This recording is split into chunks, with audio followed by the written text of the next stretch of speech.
Good morning. So I've been in the book of Mark over the past couple of days, and I wanted to point out a few cool things I've found. In Mark chapter 6, very beginning, Jesus goes to his hometown. He goes to Nazareth. And while he's in Nazareth, they just completely reject him. They shut him down. They don't want to hear what he has to say, which, is very common. People that know you, that have been around you, they shut you down because they don't really receive you in your calling at all times. So Jesus, he didn't get offended. He just basically told the disciples, he said, even a prophet is without honor in his hometown. But instead of Jesus sulking and being offended and, just letting it ruin his day, instead he gave the authority to his disciples and he sent them out. And he said, here, I give you the authority. You go cast out demons. You heal the sick, cleanse the lepers. You do all these things. And if they reject you, just simply kick the dust off your feet and keep on going. We're going to get rejected in life, but we don't have to reject ourselves when someone else does. Don't reject your calling just because someone else has rejected your calling. You keep going. If you're able to find somebody or someone that they're not going to reject, send them instead. The gospel still needs to be spread. They may not receive it from you, but there's someone out there that can get through to them. Don't give up on the people just because the people have given up on you, right? So as Jesus does this, he sends them out. And it was during this time that the disciples were out. Jesus is still being Jesus, healing people, doing what he does. And John the Baptist is killed. Now, this is Jesus' cousin. It's his family. It's, think about it. The man baptized them, right? So they had a very close connection. And Jesus, even though John had been baptized, he didn't call down fire from heaven to burn up the people. He didn't, go out on a mission. He didn't get angry to the point that he stopped walking in love. I'm sure it bothered him, but he didn't change himself because of a tragedy. We have too many people that want to rewrite their theology when a tragedy occurs, and we can't do that. We have to be consistent. We have to still walk in love when all we're seeing is hate, because the love we walk in is actually the love that's going to change the world. It happened through Jesus. So as I'm reading through this, I start getting down into verse 30, and I notice how this is where the disciples, they had come back from their mission and they were tired and they'd had all this going on. There had been, the rejection, John the Baptist being killed. They'd been on this long mission trip.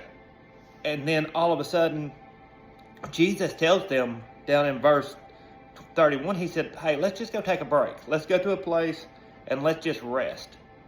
Because Jesus knew how to rest. That's why Jesus could walk in the power that he walked in. That's why Jesus never sinned. That's why Jesus was able to overcome everything that was thrown at him, because he found that power through resting in the Father. He didn't find that power through just pressing on where he pilgrim. He knew that when the press was coming at him, he had to go rest in his Father's presence. And so they're on their way to rest, and all of a sudden, multitudes just start coming to them. And they're running along the shores. They're chasing them down. They just wanted to be in the presence of Jesus. They wanted to hear what he had to say. They didn't care if they had to let go of what they were doing. They just wanted Jesus. That right there speaks volumes. When was the last time we just said, Jesus, we want you more than we want the stuff that we're doing or the stuff that we're desiring? We're just going to lay it down and we're going to chase after you. Because when you're chasing after Jesus, he'll do today the same thing he did with these people here. He stopped. That just, it speaks so much to me how Jesus was tired. He was going to rest, but as the crowds were chasing him, he still stopped to spend time with them. He still stopped to speak truth to them. He still stopped to show love to them. Jesus he's never going to outrun you. He's not running from you. And when he sees you chasing after him, he's going to stop and he's going to embrace you wherever you've been, whatever you've been doing, if we'll just chase after him. And so as this crowd was chasing and it got really late, he had taught them so many things, and it says that he taught them wonderful things. And it was getting late, and the disciples said to Jesus, hey, we're going to have to send them away. They're going to have to eat. Do we need to just send them somewhere for them to buy food? And Jesus looked at his disciples and he said simply, you give them something to eat. Well, the disciples, they didn't think they had anything they could give to eat. Because they asked him, they said, well, do we really need to go buy food? That's going to cost a small fortune. Going to buy the food, that's more than what we have. We don't have anything to give them. So often in life, we don't see that we have something to give people. We don't see that we have something that's of value. And that's how the disciples were. And Jesus said, well, okay, you don't have enough. What do you have? Just how much bread do you have? You go find out how much bread you have. And as they went through the crowds, they found that they could come up with 5 loaves of bread and 2 fish. Which, I mean, we're talking 5,000 men, plus women and children. So we're talking around 15,000 people, plus the disciples and Jesus, right? And that's not enough, right? That's not enough. But Jesus said, bring it to me. Have everyone just sit down in a place of rest. See, that's key right there, is he had the people sit down on the grass in a place of rest. So what Jesus did was he said, okay, you bring your not enough to me. You get it into my hands, and then you sit and you rest. And as they sit and they rested, Jesus broke it. Jesus multiplied it. Jesus fed them. He gave them more than enough. And there was so much that there was leftovers, and they had to pick up the leftovers.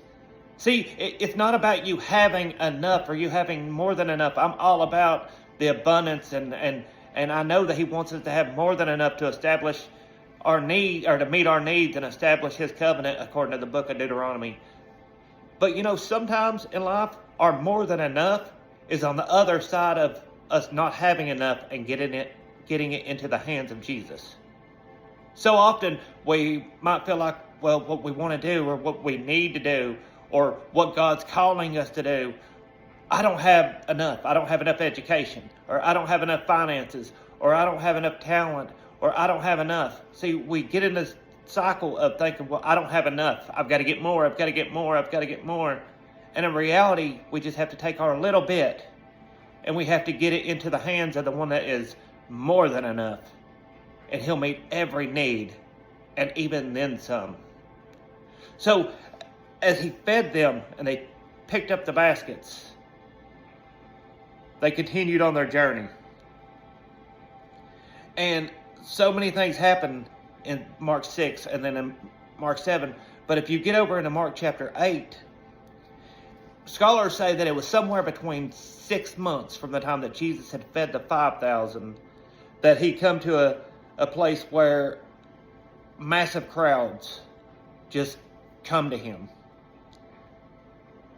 And then the disciples heard Jesus say, my heart's really going out for them. They've been here for 3 days with nothing to eat.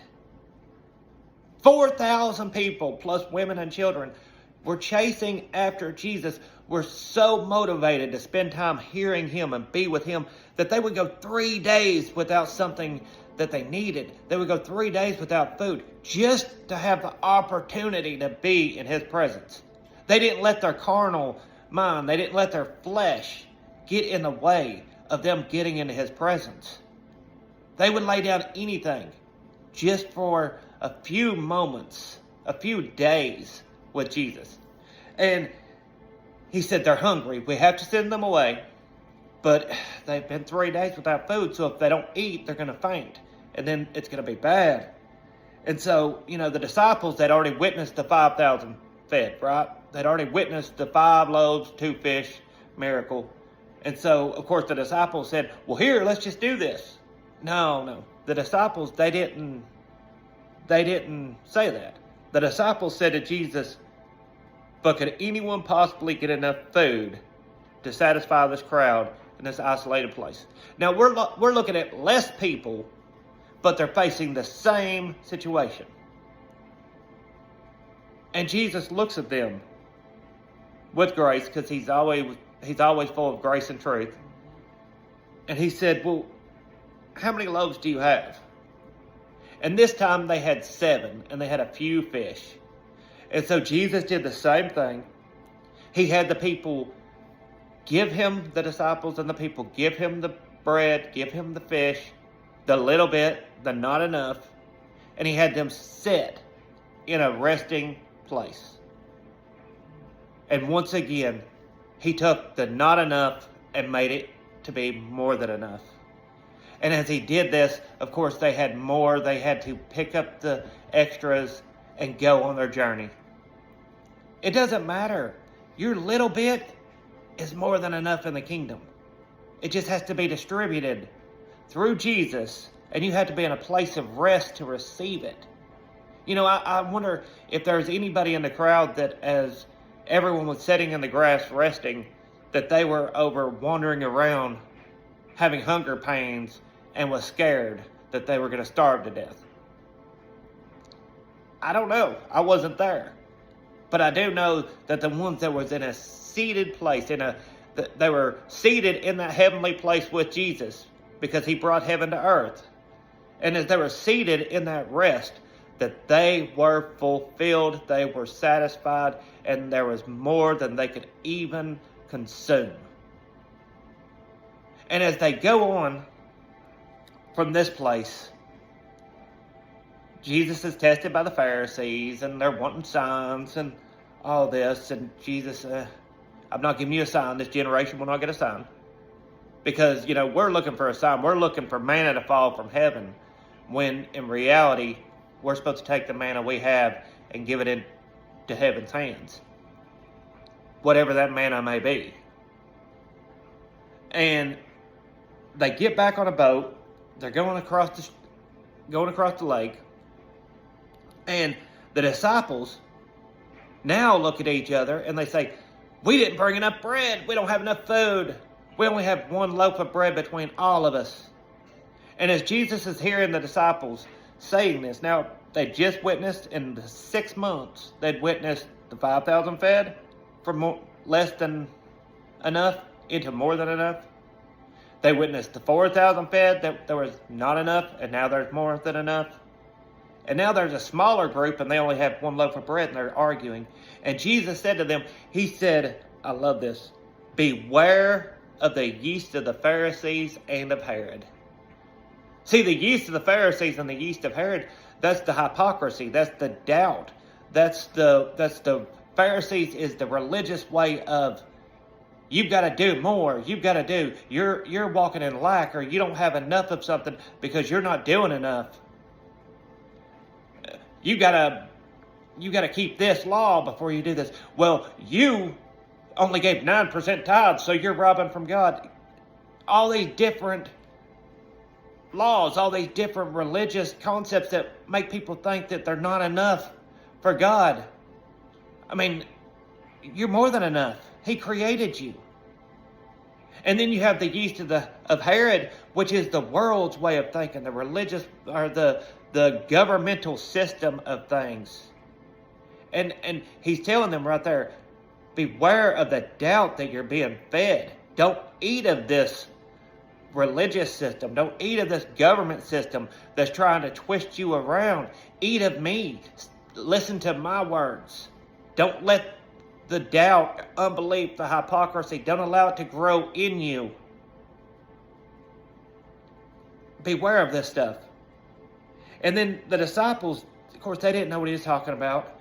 And they continued to argue about the bread. And he said, well, why are you arguing? And they said, because we didn't bring enough bread.